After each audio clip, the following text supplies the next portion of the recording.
sabe, o Igor, e isso faz até pensar na minha música, sabe? Porque hoje, no Brasil, né, e eu acompanho a música brasileira, evidentemente que se você acompanhar a música que toca só na mídia, você tá por fora. Você tá por fora, né, cara? Você tem que acompanhar, e a música brasileira é uma música forte, né? Que não é tocada, né? Você não vai ver essa música no Serginho Grossman, por exemplo. Você não vai ver isso, né? Você vai ver a Ivete Sangalo. Mas tem uma música brasileira forte que é feita, né? Hoje, né? Requer pesquisa. Você tem que, né? Se você for preguiçoso, fudeu. Se você não gosta de música, é preguiçoso, você não vai acompanhar a moderna música brasileira. E tem músicos, tem artistas que gostam do nicho. Tem artistas que gostam do nicho. O que é gostar do nicho? É cantar para aquela meia dúzia de pessoas. Aquela meia dúzia de pessoas que tem os seus críticos, tem os seus formadores de opinião, né? Tem crítico, eu não vou mencionar nome nenhum, mas tem crítico que só acompanha a música alternativa. Ele só fala daquele nicho daquela música alternativa. Eu venho de uma geração dos anos 90. A minha história é outra. A minha história nunca foi nicho. Eu lutei sempre contra o nicho. Quando, na minha carreira, no início da minha carreira, eu optei pelo Jô Soares, eu sabia exatamente o que eu queria, onde que eu queria chegar com a minha música. Eu nunca fui um artista de nicho. Eu tenho o maior respeito pelo artista de nicho. Não tenho nada contra ele. A minha não é essa, entendeu? E eu vou te falar, por isso eu passei por lugares como o Jô Soares, Sem Censura.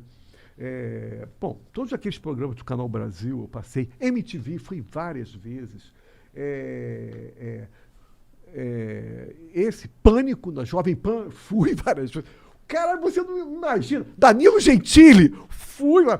Eu acho que eu só não fui no Ratinho, mas eu iria no Ratinho, não tem problema nenhum. Cara, você não sabe a patrulha ideológica dessa porra. É mesmo? Porque tem... Os caras enchem o saco? A patrulha ideológica. Porra, Danilo Gentili, nesse programa... Nesse programa... Cara, foi a marca do meu trabalho. E a minha música tá ligada a isso, entendeu? A minha música tá ligada a discutir coisas com vários segmentos, não só o segmento intelectual, não, o segmento popular. E uma prova disso é que o meu público é a expressão disso, entendeu? Desde pessoas simples, porteiros, até pessoas universitárias. O meu projeto como compositor não é um nicho, é discutir com os outros segmentos. Agora, essa discussão, essa comunicação com os outros segmentos, não significa uma aliança de classes, sabe, cara? Porque isso é um perigo, querer colocar a MPB como um projeto de aliança de classes. Você pode, sim, entrar em discussão e ser contundente e colocar o conflito. Entendeu? O nicho não quer nem comunicação, meu amigo. Nem comunicação o nicho quer. Entendeu? Quando eu falo mais o conflito. Quando eu falo na comunicação, não estou falando de aliança, não. É isso que eu quero dizer. Lógico que existe uma comunicação, estão lá os alemães, lá, né, Habermas, né, que acredita numa lógica do discurso racional e que possa haver uma aliança. É evidente, tem. A minha relação com a comunicação vem de Bataille, entendeu? Ou seja, é uma relação de conflito, de confronto, mas não é não comunicação. Não é nicho. Então, eu acho que não só a minha carreira, mas como a minha maneira de fazer música, a minha composição é entrar nos diversos segmentos. Por isso que eu fui no Jô. Por isso que eu fui no Pânico da Jovem Pan. Por isso que tu veio aqui. Por isso que eu vim aqui. Por isso que eu fui no Rafinha. E acho que os podcasts são espetaculares, sabe? Eu faço uma crítica dessa falta de criatividade do podcast ser apenas entrevista. Entendeu? Eu também faço essa Eu crítica. faço essa crítica. Outro dia eu coloquei isso num post. Eu vi outro dia um podcast espetacular, que é um trabalho, e vai transformar-se em filme, que é da Praia dos Ossos, da Leila Diniz, que Não sei. morreu, que foi morta pelo... Qual é o nome daquele cara? Um cara matou a Leila Diniz, que era em Búzios, na Sim, casa sim. da Casa da Espera. E, cara, fizeram um podcast sobre esse caso. Ah, pensei que tu estivesse falando do nome do podcast, eu não sei. Fizeram um Esse caso eu tô podcast. ligado. Fizeram um podcast. Eu me esqueci o nome. Fizeram um podcast sobre esse caso com reportagem. Indo lá, entrevistar pessoas que foram policiais, o taxista que levou o Doca Street. Você lembra? Foi o Doca Street que matou a Leila Diniz. Né?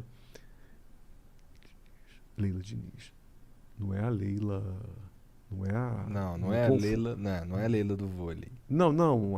Aquela outra famosa... Não confunda. Que estava do maiô, Putz. que morreu no avião, que era atriz. Leila... Ô, Jean, quem foi a Leila que morreu no Famosa, avião? Leila morreu no avião. filme. Famosa Leila que morreu no avião. A atriz famosérrima. Era- Contracenou com o dos Paulo... anos- É Leila Diniz, por acaso? Não, Leila Diniz é essa que ele tá falando. Não, então é... Então, Então, é essa aí que morreu no avião. Então, Ah, é? Então é a Leila Diniz, eu errei. O Doca Street matou uma mulher que Quem- se chama pergunta quem que o Doca Street Ângela matou. Diniz. Ângela Diniz. Né? E isso teve repercussão, né, nos jornais, nacional e tal. E Faz um tempão isso aí. Faz né? muito tempo. E o podcast fez um trabalho de reportagem sobre isso, cara. Entrevistando um advogado, reconstituindo. Então você vê quantas fotos. Foi tão bom, foi tão bem feito, que vai se transformar em filme. Então, ou seja, como que é um campo aberto do podcast Sim, e, cara. e não necessariamente entrevista. Não é Porque só a isso entrevista. aqui. Cara, eu nunca mais vou me esquecer. Música não é só funk. Eu- Podcast não é só o flow. Eu nunca mais vou me esquecer, porque a entrevista virou uma panaceia, sabe? Eu nunca mais vou me esquecer, eu estava na PUC estudando, como eu estudava diariamente, saí, terminei meus estudos, veio um aluno da graduação e falou: Rogério, sabe o que é? Eu quero terminar meu curso de TCC, né? E queria fazer um trabalho baseado em você, mas queria que fosse uma entrevista. Cara, eu falei, eu entendo, eu acho legal, mas, cara, quer uma sugestão? Não faça entrevista, não. Se debruça sobre o meu trabalho. Procure, tente inventar uma interpretação. Você está me entendendo, cara? Então, a entrevista é meio fácil, virou uma né? coisa meio Preguiçosa. preguiçosa, É. de maconheiro. Tá me entendendo o que eu quero dizer? Tô brincando. Tá me entendendo o que eu quero dizer? E ficou uma coisa preguiçosa. Então, cara, Matador de Passarinho, no Canal Brasil, quando criamos o Matador de Passarinho, a minha ideia não era fazer entrevista. Nunca foi. Eu acho que as entrevistas do Matador de Passarinho foram excelentes. Eu me orgulho muito. Mas a ideia original não era fazer entrevista. Aí, quando fomos discutir com o diretor da emissora, caiu entrevista. Entrevista. O que Não era? pra ser? adianta. Entrevista. A entrevista é a panaceia da mídia, entendeu, cara? É lá, Bial. É entrevista. É uma entrevista o tempo todo, sacou, cara? É conversa, bate-papo. Sim. É isso. O Bial também gosta de falar.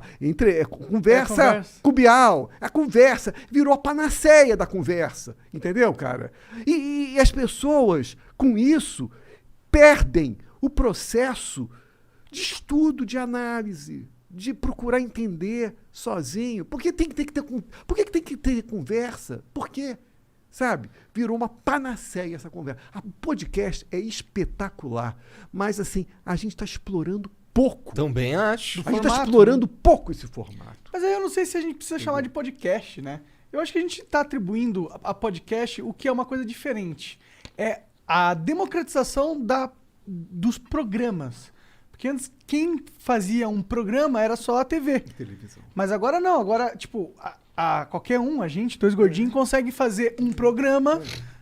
E agora... Dois gordinhos. E agora eu acho que a internet percebeu que, tipo, mano, vamos inventar programas. O programa que tá dando certo agora é um programa tipo esse aqui, podcast. Mas eu acho que a gente tá vivendo não a revolução do podcast, mas a revolução da programação do conteúdo. E muitas pessoas devem perguntar para você, mas porque não entende, podem não entender como é que esse programa pode ter tanta gente, né? Mas tem. O fato é que tem, né? O fato é que tem. Eu acho que se tem esse público, vocês têm uma parcela de responsabilidade nesse processo. Ó, acho que o grande... Eu lembro que uma das conversas, na conversa passada, um dos grandes tópicos que foi lembrado pela galera durante muito tempo foi a questão do programa jornalístico sério. Inclusive a gente zoou no Twitter, né? Eu vi que teve, não fui eu, foi Mas o programa jornalístico, eu me lembro que eu falei na época, o programa jornalístico não precisa ser necessariamente um programa sério, entendeu? E eu falo isso. Quando a Elza Soares confirmou a presença dela num programa Matador de Passarinho, a primeira coisa que eu fiz, eu não delegava pesquisa para a equipe de produção. Porque isso os programas de televisão fazem direto, né?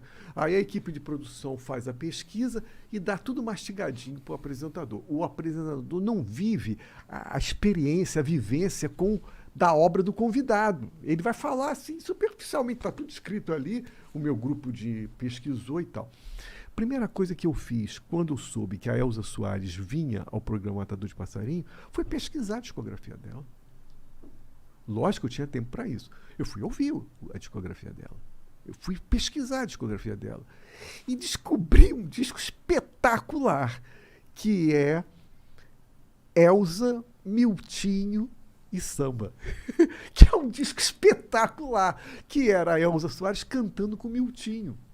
Sabe o Miltinho? Eu não sei se vocês já ouviram o Miltinho. Não, Miltinho é um cara, é um nunca sambista ouvi. da década de 60, 70, mais 60, que tinha um balanço espetacular. E a Elza cantava pra caralho, né? Cara, e só clássicos do samba. Cara, você ouve aquele disco, você fica maravilhado. Cara, se eu não tivesse recebido a Elza no meu programa, eu não teria tido a oportunidade de pesquisar e não teria a oportunidade de descobrir essa joia rara da música popular brasileira.